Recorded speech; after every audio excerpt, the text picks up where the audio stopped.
The story opens with a heated argument between a married couple in the courtyard of their home. The husband, a known drunkard, is berating his wife without any clear reason. At that moment, their two children are seen hiding behind a car, watching the scene unfold. The younger child, a boy named Ferry, can no longer bear to see his mother suffer. In a moment of desperation, Ferry grabs his father's weapon and points it at him. But Ferry hesitates to pull the trigger, and his father manages to wrestle the gun away. 25 years later, Ferry is now an adult, living alone after the deaths of his parents a decade ago. His older sister has married and started her own family, leaving Ferry to fend for himself. It was revealed that Ferry has carved out a life as the right-hand man to Brink, the most powerful mafia boss in Amsterdam. Brink oversees a vast criminal empire, dealing in drug trafficking, illegal arms, and sky-high interest loans. Those who dare to cross him or betray him are swiftly dealt with. Brink shows no mercy.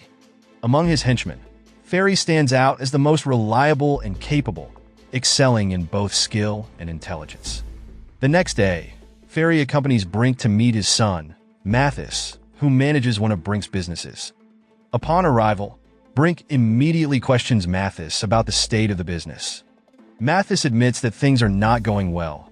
Many borrowers have defaulted on their loans. Frustrated, Brink lashes out at his son, accusing him of being too soft and ineffective.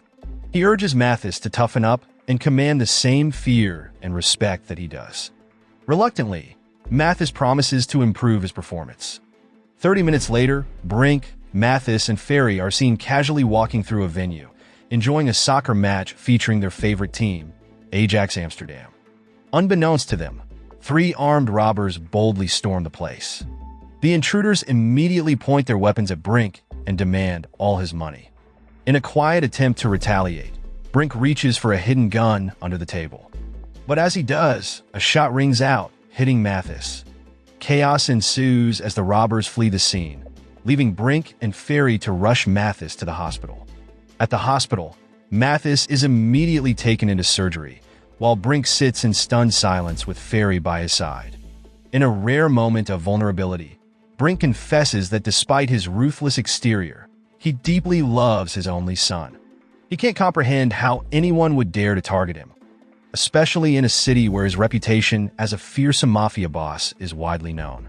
As a result, Brink assigns Ferry to track down the 3 robbers, no matter where they are hiding. Brink wants them all dead, no survivors.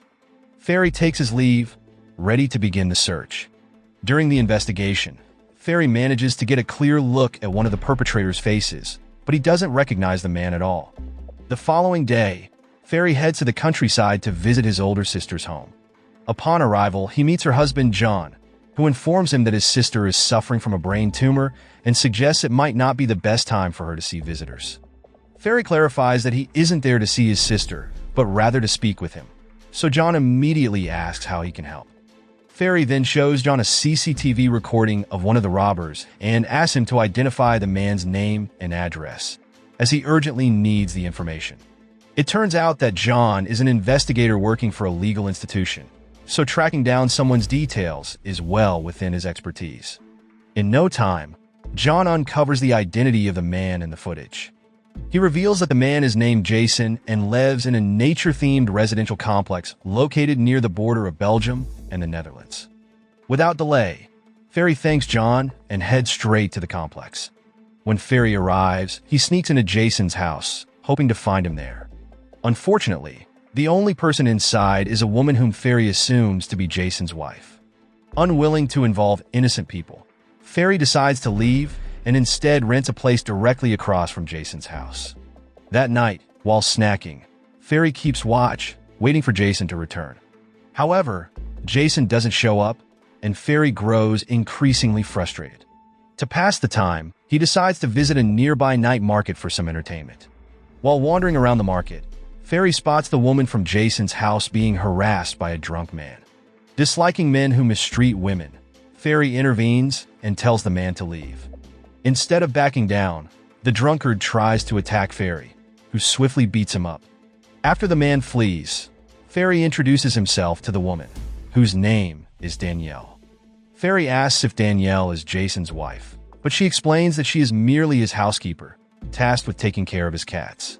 Curious, Danielle asks Ferry where he lives and how he knows about Jason. Ferry lies, claiming to be Jason's new neighbor who is staying in the area for a vacation. The next day, Ferry is woken up by one of Jason's cats, which has somehow wandered into his house.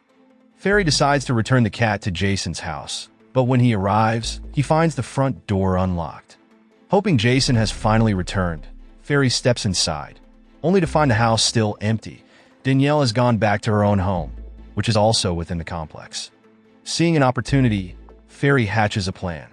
He begins destroying items in the house, making it look as though the place has been ransacked. Later, he visits Danielle's home and tells her he heard a commotion at Jason's house the previous night. Alarmed, Danielle rushes over to check on the place. When Danielle arrives at Jason's house, she is shocked to find the place in complete disarray. Ferry suggests that it must have been the work of robbers and advises Danielle to contact Jason and ask him to return home immediately.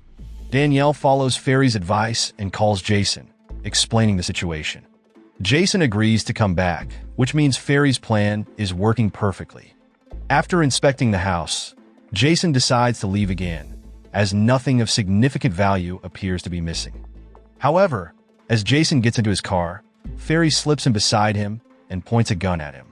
Ferry then orders Jason to drive away from the complex. Once they are far enough, Ferry begins interrogating Jason, demanding to know why he and his accomplices targeted Brink, the notorious mafia boss. Ferry also presses Jason for information about the other two robbers. But Jason, arrogant and defiant, refuses to answer any questions, which only fuels Ferry's anger. In a fit of rage, Ferry pushes Jason off a cliff. Jason survives the fall, but is badly injured. Ferry then climbs down after him and resumes the interrogation, this time with brutal force. Still, Jason remains silent, refusing to cooperate. Finally, Ferry loses patience and kills him. Afterward, Ferry takes Jason's phone and discovers the identity of the second robber, a man named Davey. Without wasting time, Ferry returns to his rented house, intending to pack up before pursuing his next target. There, Ferry runs into Danielle, who notices the cuts and bruises on his face.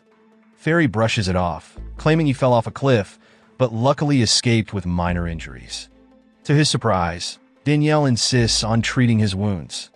Her genuine concern catches Ferry off guard. Having never been in a relationship before, Ferry finds himself drawn to her kindness. He decides to stay in the area longer, at least until he eliminates the remaining two targets. Later that afternoon, Ferry visits his brother-in-law, John, seeking his help once again. This time, Ferry asks John to track down a man named Davey. To assist him, Ferry hands over Jason's phone, hoping John can trace Davey's number. John agrees to help but explains that he's too busy to do it immediately and will need until the next day. Ferry accepts this and heads back home. On his way, Ferry feels the urge to numb his emotions with drugs. However, he discovers he's run out of pills, which frustrates him. Desperate, he goes to Danielle and asks if she knows anyone who deals drugs. Danielle replies that she doesn't know any drug dealers, but if Ferry wants to get high, they could take a pill together. Ferry agrees, and the two of them end up getting intoxicated. The next morning, Ferry wakes up and takes Danielle's dog for a walk.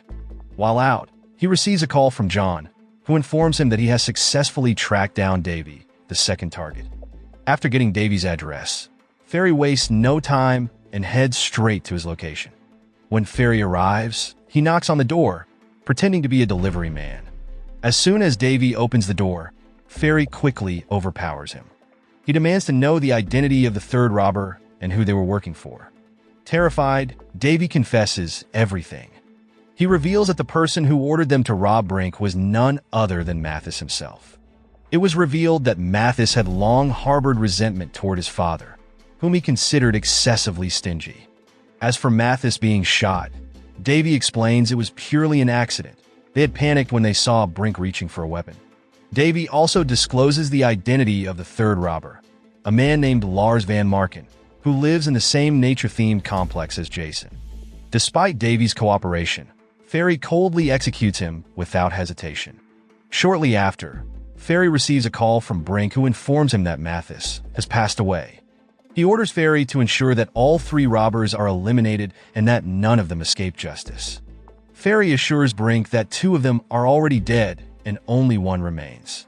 After the call, Ferry returns to the complex and finds Danielle dancing by herself. Without hesitation, Ferry joins her, and the 2 begin to get intimate. Unfortunately, their moment is interrupted when Danielle's younger brother suddenly arrives, catching them off guard. Despite the awkward situation, Danielle introduces Ferry to her brother, whose name is Lars. The name immediately triggers Ferry's memory. Lars is the 3rd robber he's been hunting. However, Ferry remains calm, hiding his suspicion. Secretly, he notices Danielle's full name, Danielle Van Marken. This confirms that her brother is indeed Lars Van Marken, the man he's been searching for. When Lars leaves, Ferry discreetly follows him deep into the forest. Suddenly, Lars ambushes Ferry from behind, pointing a gun at him. Lars explains that he never intended to be part of the robbery or to harm Mathis. He claims he was only hired by Davey to be the getaway driver and hasn't even been paid yet. Lars pleads for forgiveness, emphasizing that Ferry is close to his sister, Danielle. But Ferry remains unmoved. In a swift move, he disarms Lars and turns the gun on him, ready to finish what he started. Ferry then orders Lars to walk deeper into the forest, keeping him at gunpoint. Once they are far enough, a gunshot echoes through the trees. Ferry has eliminated Lars. An hour later, Ferry is seen packing his belongings at the rented house, preparing to return to the headquarters of Brink, his mafia boss. As he is about to get into his car, Danielle approaches him, asking where he is going. With a cold tone, Ferry tells her it's none of her business and that she shouldn't concern herself with his affairs. He adds that their relationship was nothing more than a casual fling, so Danielle shouldn't get too attached. That night, Ferry arrives in Amsterdam and heads straight to Brink's headquarters. He begins by offering his condolences for Mathis's death before diving into the details of his mission.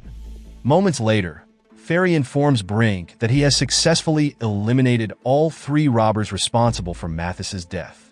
As proof, he points Brink to the news reports about the death of a man named Jason, the first target Ferry killed. He assures Brink that tomorrow's headlines will feature the death of Davey, the 2nd target. As for the 3rd, Lars Van Marken, Ferry explains that it might take longer for his body to be discovered since he was killed deep in the forest. Brink then asks who was behind the robbery, as ordinary people wouldn't dare target him. Unexpectedly, Ferry lies, claiming that the 3 robbers acted on their own, even though he knows full well that Mathis, Brink's own son, was the mastermind. In the end, Brink thanks Ferry for his work and expresses his confidence in Ferry's abilities. The following days, Ferry spends his time partying, drinking, and engaging in casual flings. He seems to be in a state of depression after killing the 3 robbers. His behavior begins to affect his work, as he frequently arrives late to escort Brink, causing several illegal transactions to fall through. Frustrated by the losses, Brink demotes Ferry from his position as right-hand man to an ordinary member of the organization. Brink replaces him with his aide, a man named Bolin. At that moment, Brink justifies his decision by pointing out Ferry's recent laziness and tardiness. Ferry listens in silence, offering no defense. Back at his apartment, Ferry is visibly restless. It becomes clear that his recent behavior stems from guilt. Ferry had lied to Brink he didn't kill the 3rd target, Lars, Danielle's younger brother. He also withheld the truth about Mathis's involvement in the robbery. Ferry couldn't bring himself to kill Lars, believing him to be innocent, and his growing feelings for Danielle further complicated matters. Ferry had fallen in love with her, something he had never experienced before. One day, Ferry is seen eating a piece of bread while enjoying the scenic view of Amsterdam. Unexpectedly, Danielle appears. She is in the city on vacation and happens to run into Ferry. Seeing this as an opportunity, Ferry apologizes for his harsh behavior the last time they met. He explains that he was under a lot of stress and had become overly sensitive. Danielle doesn't seem to hold a grudge, and the 2 of them continue their conversation, rekindling their connection. As Ferry and Danielle continue their conversation, Bolin suddenly appears, asking who the woman is. Ferry quickly tries to steer the conversation elsewhere, fearing that his secrets might be exposed. Unfortunately, Danielle, being friendly and open, introduces herself by her full name, Danielle Van Marken, a close friend of Ferry. Hearing the name, Bolin immediately grows suspicious, assuming that Ferry must be hiding something. He deduces that Danielle is likely the sister of Lars Van Marken and that Ferry couldn't bring himself to kill Lars because he had fallen for Danielle. Adding to his suspicion is the fact that Lars's death has yet to be reported in the news. Without hesitation, Bolin heads to the headquarters to inform Brink of his discovery. That night, Ferry is summoned by Brink, as Bolin has revealed everything. Brink demands that Ferry come clean about why he didn't eliminate the third target, Lars.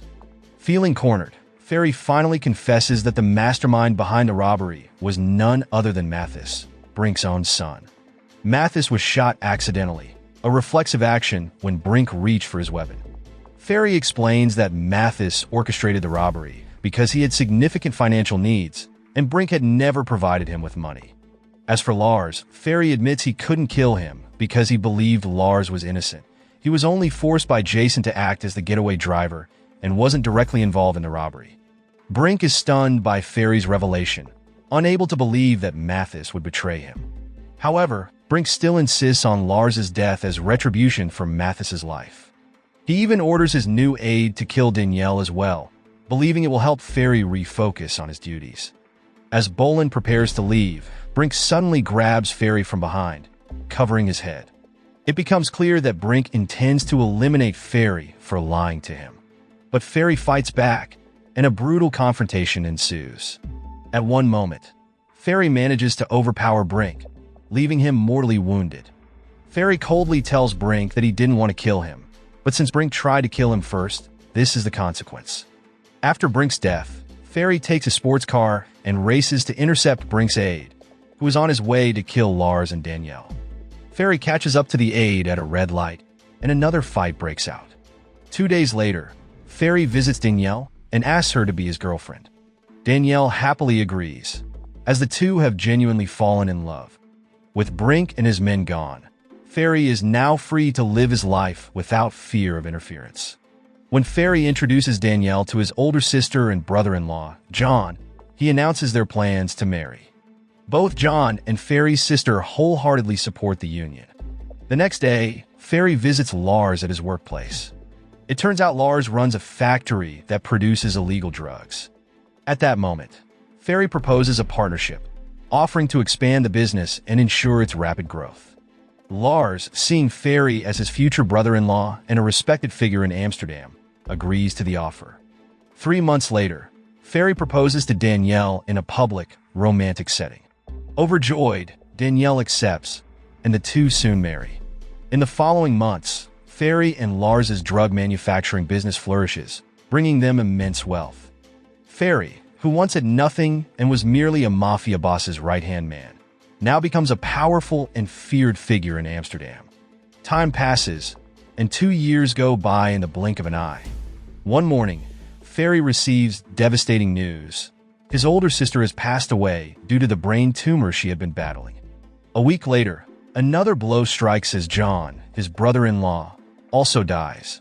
Not only that, Lars, Danielle's younger brother, also met a tragic end after overdosing on drugs.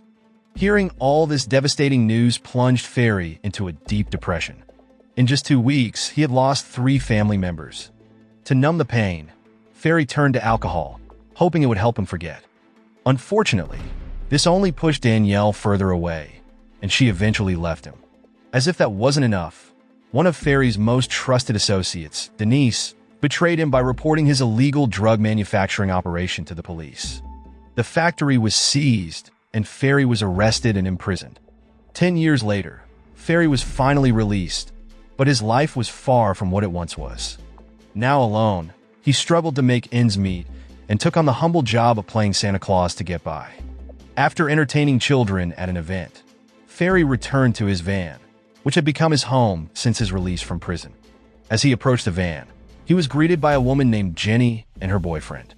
Jenny turned out to be Ferry's niece, the daughter of his late brother John. Ferry then led Jenny inside, and they continued their conversation. Jenny explained that her reason for coming was to borrow $50,000, as she was in dire need of the money. Upon hearing this, Ferry was taken aback and inquired about the reason for needing such a large sum. Jenny was hesitant to provide an answer, prompting Ferry to seek answers from her boyfriend, who was waiting outside. Jenny's boyfriend, Michael, revealed that during Ferry's imprisonment, they had resorted to drug dealing. Unfortunately, all of their drugs were confiscated by the police, leaving Michael and Jenny with a $50,000 debt to repay to their boss, Alex. Hearing this, Ferry was furious. He couldn't believe that Jenny had gotten herself mixed up in such a dangerous world. Overwhelmed with emotion, Ferry stormed off, leaving Jenny and Michael behind as he returned to his Santa Claus duties. While entertaining the children, a mischievous child startled Ferry by popping a balloon.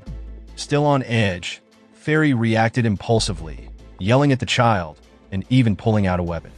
The crowd, including the children and their parents, was terrified by Ferry's outburst. Embarrassed, Ferry quickly retreated to his van, only to find Jenny and Michael still waiting for him. Reluctantly, he let them in and drove away from the scene.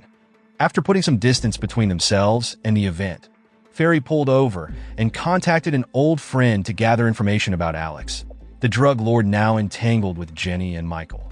His friend warned him that Alex was a new but ruthless player in the city, known for his psychopathic tendencies. Anyone who crossed him or failed to meet his demands met a grim fate. Realizing the danger Jenny was in, Ferry knew he had to act. Despite everything, Jenny was his only remaining family, and he couldn't abandon her.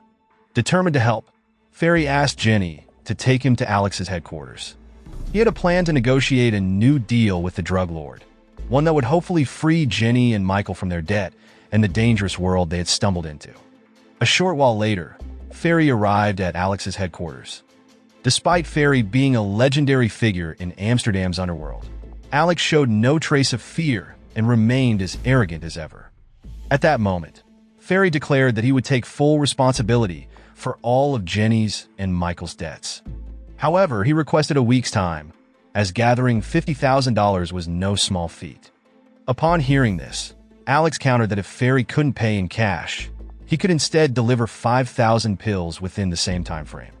Ferry, who had years of experience making pills with Lars in the past, agreed to the offer without hesitation. As he was about to leave, Ferry was startled by the sudden appearance of Denise, his former right-hand man who had betrayed him by reporting his operations to the police. It turned out Denise was now working for Alex. As a result, Ferry warned Denise never to show his face again if he valued his life.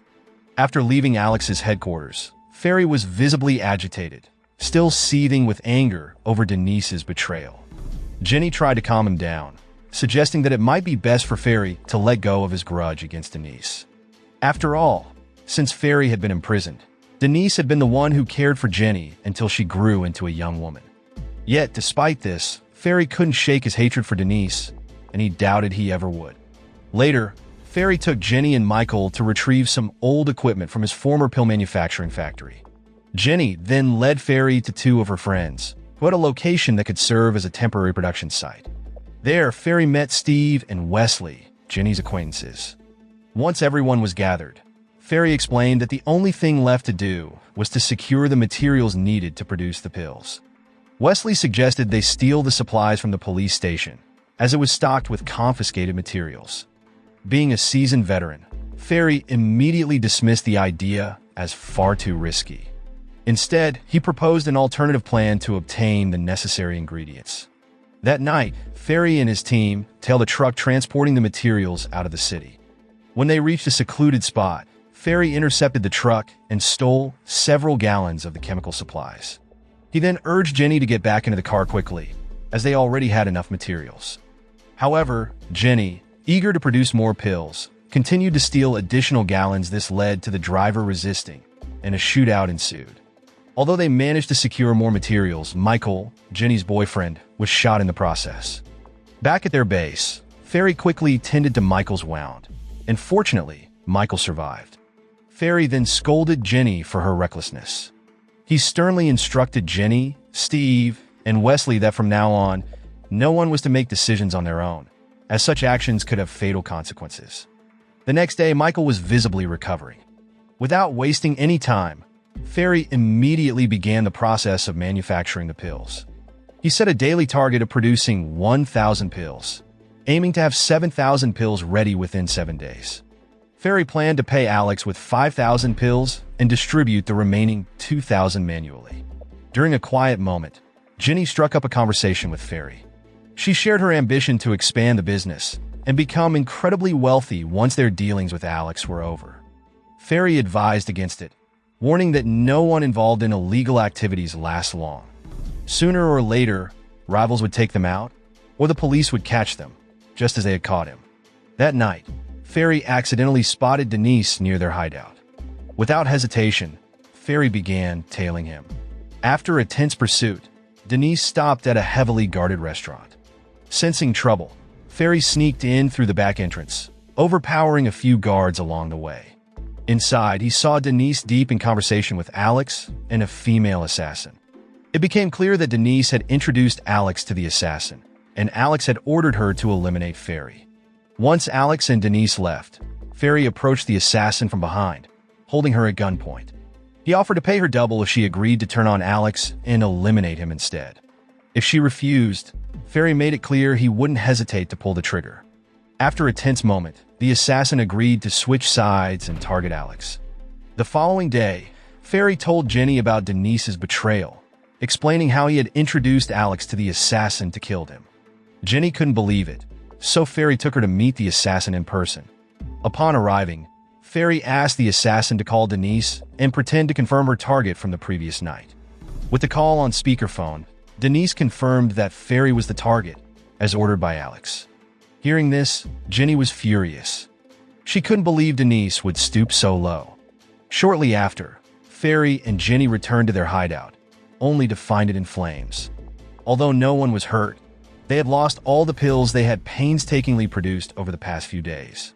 Ferry then led his team to a secluded nature complex, which had once been the home of Danielle, his ex-wife. Shortly after, tensions flared as Steve and Wesley began blaming each other for the disaster. Suddenly, the sound of gunfire erupted. It was Alex and his gang. Realizing the danger, Ferry ordered Steve and Wesley to flee with the 2 bags of pills they had managed to save. Meanwhile, Ferry, Jenny, and Michael stepped out to confront Alex. At that moment, Alex demanded the 5,000 pills Ferry had promised. Ferry calmly reminded him that the agreed-upon week wasn't over yet. There were still 3 days left. Alex, however, declared he was changing the deal to 4 days, and today was the final deadline. At the same time, Wesley was caught by one of Alex's men, carrying 2 bags. But when the bags were opened, they contained nothing but food, not pills. Enraged, Alex immediately executed Wesley. He then took Jenny hostage and ordered Ferry to call Steve out, demanding he bring the pills. With no other choice, Ferry called for Steve, who emerged and handed over the 2 bags of pills. When Alex checked the bags, he flew into a rage. The number of pills fell far short of 5,000. Ferry explained that their hideout and pill production facility had been deliberately set on fire, and they hadn't been able to meet the quota as a result. Reluctantly, Alex gave Ferry 1 more day. If the remaining pills weren't delivered by tomorrow, he warned, they would all be killed. To ensure Ferry didn't try to escape, Alex assigned Denise to accompany him. Ferry seethed with anger, wanting nothing more than to take Alex down. But he knew that if he acted rashly, Alex's men would retaliate, putting Jenny, his niece, in grave danger. Swallowing his rage, Ferry agreed to Alex's demands. Soon after, Ferry and his team were on the move, closely watched by Denise. With no other options left, Ferry decided to follow Steve's earlier suggestion. They would steal the pill-making materials confiscated by the police. That same day, Ferry, Denise, and Jenny infiltrated the police station to retrieve the supplies, while Steve and Michael waited in the car. Inside, Ferry nearly got caught by an officer, but Jenny swiftly subdued him. The trio soon reached the evidence room, where they began gathering the materials they needed.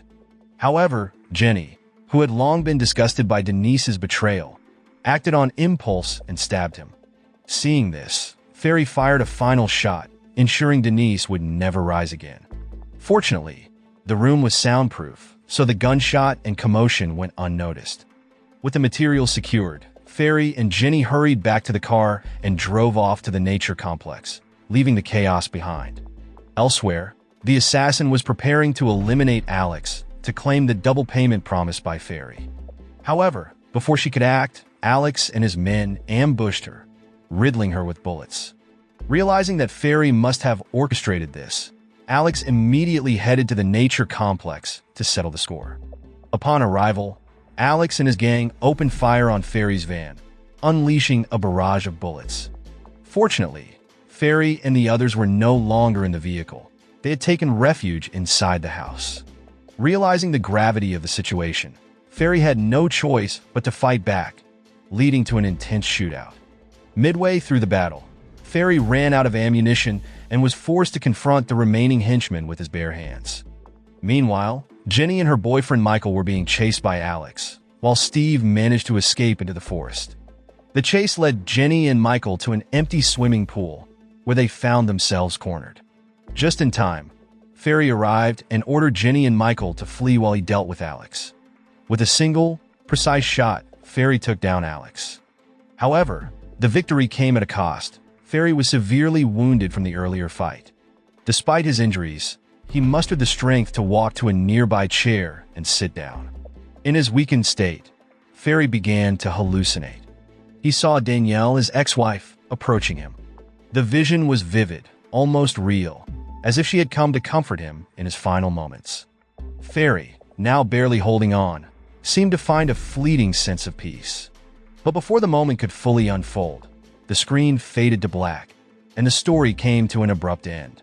Moral lesson from the story: if you try to solve family problems with a gun, you might end up as Santa Claus with a drug debt. And always double check if your girlfriend's brother is on your hit list. Awkward conversations await if you don't.